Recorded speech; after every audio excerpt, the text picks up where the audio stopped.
একদিন মাসিমা বললেন যে তিনি আমার পায়ে তেল লাগিয়ে ম্যাসাজ করবেন। আমি বারবার বললাম, না মাসিমা, এটা ঠিক হবে না। কিন্তু তিনি আমার ঘরে এসে আমার পায়ে তেল লাগাতে লাগলেন, যা আমার মধ্যে এক নতুন আবেগের উন্মেষ ঘটালো। সেটা শুনলে আপনার শরীর কেঁপে উঠবে। কারণ আমার মাসিমা ছিলেন 38 বছরের একজন আকর্ষণীয় নারী, যার চেহারায় এখনো বয়সের ছাপ পড়েনি। তাকে দেখলে মনেই হয় না যে তার এত বয়স হয়েছে, তাই তাকে অনেক সুন্দর দেখায়। তিনি আমাদের বাড়িতে একজন সাহায্যকর্মী হিসাবে কাজ করতেন। তিনি আমাকে ছোটবেলা থেকেই অনেক যত্ন করে তোলেন। আমার মা বাবা 2 মাসের জন্য মালয়েশিয়া যাচ্ছিলেন এবং এই সময়ে মা বাড়ির দায়িত্ব মাসিমার উপর দিয়ে গেলেন। আমার মাসিমা সব জানতেন এই বাড়ির বিষয়ে, কোথায় কি রাখা আছে, কখন আমার খাবার লাগবে। তাই মা বাবা চলে যাওয়ার পর তেমন অসুবিধা হয়নি। মাসিমা বেশ ভালো করে এই সংসারটা চালাচ্ছেন। তাই আমারও মাসিমার প্রতি অনেক ভালোবাসা জন্মেছিল। একদিন মাসিমা বললেন যে তিনি আমার পায়ে তেল লাগিয়ে ম্যাসাজ করবেন। আমি বারবার বললাম, না মাসিমা, এটা ঠিক হবে না। কিন্তু তিনি আমার ঘরে এসে আমার পায়ে তেল লাগাতে লাগলেন, যা আমার মধ্যে এক নতুন আবেগের উন্মেষ ঘটালো। আমি তার চোখের দিকে তাকালাম এবং দেখলাম তার চোখে একটি অদ্ভুত আকাঙ্ক্ষা, যা আমি আগে কখনো দেখিনি। পরের দিন সকাল 10টায় যখন আমার মা এবং বাবা মালয়েশিয়া যাচ্ছিলেন, তখন পুরো বাড়ি দেখাশোনা করার দায়িত্ব মাসিমার উপর এসে পড়ল। আমার মাসিমা সব জানতেন এই বাড়ির বিষয়ে, কোথায় কি রাখা আছে, কখন আমার খাবার লাগবে। মাসিমা আমাকে সবসময় সাহায্য করতেন। মা বাবা চলে যাওয়ার পর তেমন অসুবিধা হয়নি। মাসিমা ভালো করেই এই সংসারটা চালাচ্ছেন। তাই আমারও মাসিমার প্রতি অনেক ভালোবাসা জন্মেছিল। আমি তখন 21 বছরের তরুণ এবং আমার মাসিমা আমাকে সবসময় অনেক যত্ন করতেন। ছোটবেলা থেকেই তিনি আমার সব কিছু খেয়াল রাখতেন। আমার ভালো লাগা মন্দ লাগা সব কিছু তিনি জানতেন। সেই একই দৃষ্টিকোণ থেকে আমি আবার এমন কিছু অভিজ্ঞতা পেয়েছিলাম। সেদিন রাতে আমি তার রুমে গিয়ে উপস্থিত হলাম। তিনি আমাকে দেখে চমকে গেলেন এবং জিজ্ঞাসা করলেন, কোনো কাজ আছে? আমি বললাম, না, কোনো কাজ নেই আজ। আমরা বেশি কথা বলিনি, তাই তোমার সাথে দেখা করতে এলাম। তিনি বললেন, ঠিক আছে, যদি তোমার কোনো দরকার হয় আমাকে ফোন করো, আমি এখানে আছি তোমার জন্য। কোনো প্রশ্ন না করেই তিনি তার কাজ করতে লাগলেন। রাত বাড়ছিল এবং আমরা কথা বলছিলাম। মাসিমার সাথে কথা বলতে বলতে আমার মনের মধ্যে এক অদ্ভুত অনুভূতি জাগছিল। আমি অনুভব করছিলাম যে তার মধ্যে এক ধরনের আকর্ষণ আছে, যা আমাকে তার দিকে টানছে।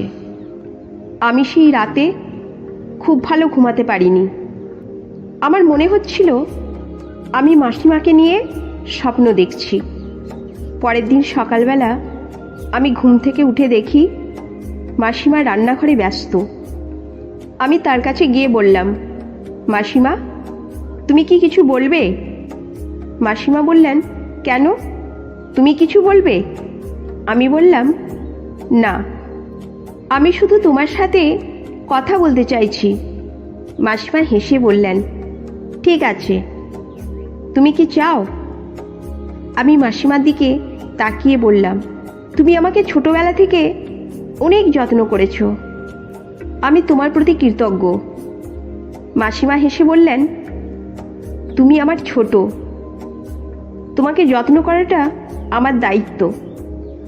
আমি বললাম, তুমি শুধু আমার মাসিমা নও, তুমি আমার মনের অনেক কাছের একজন মানুষ। মাসিমা আমার কথায় কিছুক্ষণ চুপ করে রইলেন, তারপর বললেন, তুমি আমাকে যে ভালোবাসা দাও সেটা আমার কাছে অনেক মূল্যবান। আমি তোমাকে সবসময় ভালোবাসব এবং যত্ন করব। আমি তার কথায় অভিভূত হলাম এবং বললাম, তুমি আমার জন্য সব কিছু। এরপর থেকে আমাদের মধ্যে একটা নতুন সম্পর্ক গড়ে উঠল।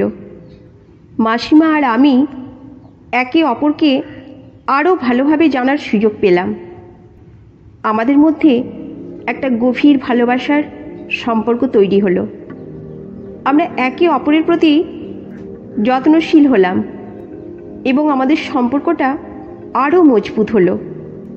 এরপর একদিন সন্ধ্যায় আমরা বাগানে বসে কথা বলছিলাম। মাসিমা হঠাৎ করেই আমার হাত ধরলেন। তার স্পর্শে আমার মধ্যে এক অদ্ভুত অনুভূতি জাগল। আমি তার দিকে তাকালাম এবং দেখলাম তার চোখে একটি মৃদু হাসি। মাসিমা বললেন, তুমি জানো, তোমার প্রতি আমার মনের একটা বিশেষ টান আছে। আমি বললাম, মাসিমা, আমার মনেরও একই অবস্থা।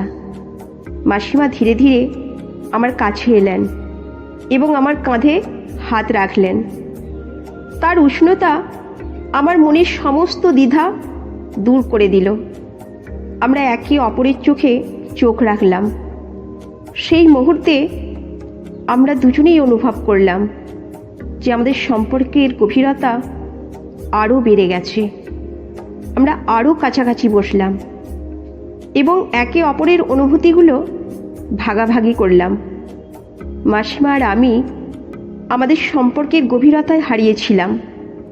আমরা প্রতিদিন একে অপরের সাথে আরও বেশি সময় কাটাতে লাগলাম, কিন্তু আমরা জানতাম এই সম্পর্ক আমাদের নিজেদের মধ্যে সীমাবদ্ধ রাখতে হবে।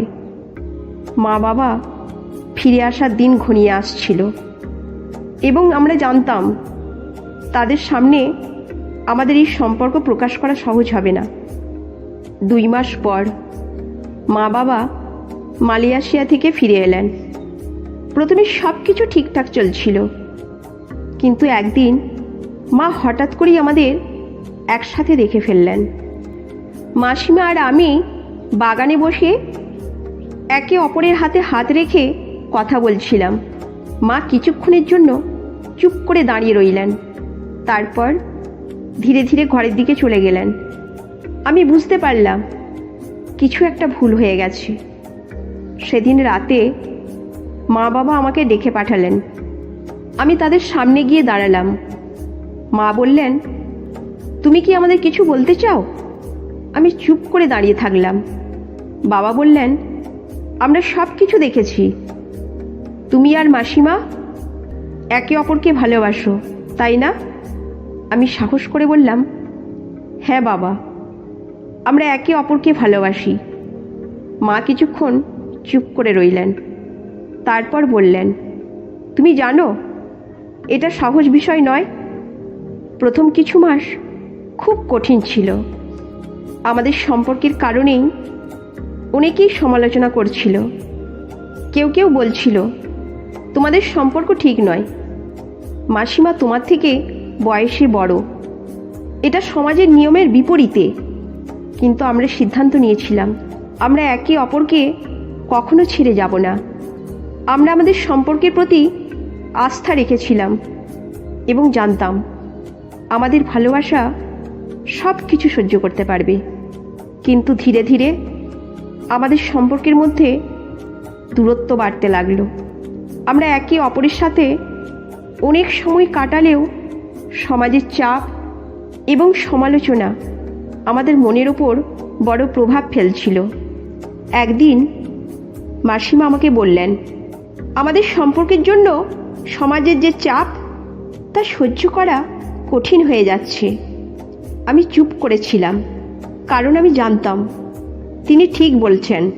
আমাদের সম্পর্কের জন্য সমাজের যে চাপ তা সহ্য করা কঠিন হয়ে যাচ্ছে। আমি চুপ করেছিলাম, কারণ আমি জানতাম তিনি ঠিক বলছেন। আমাদের সম্পর্কের এই চাপ আমাদের সুখী জীবনকে ধীরে ধীরে বিষিয়ে দিচ্ছিল। অবশেষে আমরা সিদ্ধান্ত নিলাম যে আমাদের ভালোবাসা সত্য হলেও আমাদের আলাদা হওয়াই সঠিক হবে। একদিন আমরা একে অপরের মুখোমুখি বসলাম এবং আমরা সিদ্ধান্ত নিলাম যে আমাদের সম্পর্ক শেষ করার সময় এসেছে। আমাদের চোখে জল ছিল, কিন্তু আমরা জানতাম এই সিদ্ধান্তই আমাদের জন্য সবচেয়ে ভালো। মাসিমা বললেন, তোমার ভালোবাসা আমি সবসময় মনে রাখব, কিন্তু আমাদের আলাদা হওয়াই সঠিক। আমরা একে অপরকে বিদায় জানিয়ে আলাদা হয়ে গেলাম। আমাদের সম্পর্কের এই অধ্যায় শেষ হলেও আমাদের ভালোবাসা এবং সম্মানের প্রতি কোনো কমতি ছিল না। আমাদের সম্পর্ক আমাদের শিখিয়েছে যে বয়স বা সামাজিক নিয়ম সম্পর্কের প্রকৃত মূল্য নির্ধারণ করতে পারে না। সম্পর্কের প্রকৃত মূল্য নির্ধারিত হয় ভালোবাসা, যত্ন এবং সম্মানের মাধ্যমে। কিন্তু কখনো কখনো সম্পর্কে টিকে থাকা সমাজের নিয়ম এবং মানদণ্ডের উপর নির্ভর করে। মাসিমা আর আমি আমাদের জীবনের নতুন পথে পা বাড়ালাম। আমরা জানতাম আমাদের ভালোবাসা সব বাধা অতিক্রম করতে পারবে, কিন্তু আমাদের আলাদা হওয়াই সঠিক ছিল। আমরা একে অপরের প্রতি ভালোবাসা এবং সম্মান বজায় রেখে আমাদের জীবনের নতুন অধ্যায় শুরু করলাম। এই গল্পটি আমাদের শিখিয়েছে যে ভালোবাসা এবং সম্মানের মাধ্যমে যে কোনো সম্পর্ককে সুন্দর এবং মজবুত করে তোলা সম্ভব, কিন্তু কখনো কখনো আলাদা হওয়াই সবচেয়ে ভালো সমাধান। সম্পর্কের গভীরতা এবং মূল্য নির্ধারণ করে ভালোবাসা, যত্ন এবং সম্মান। সমাজের নিয়ম এবং মানদণ্ড পরিবর্তন হতে পারে, কিন্তু প্রকৃত ভালোবাসা সবসময় অমর থাকে। যদিও কখনো কখনো আলাদা হয় সবচেয়ে ভালো। এই গল্পটা তোমাদের কেমন লাগলো জানাতে ভুলবে না। আর হ্যাঁ, আমাদের চ্যানেল সাবস্ক্রাইব করে আমাদের সাথে থাকবেন। ধন্যবাদ।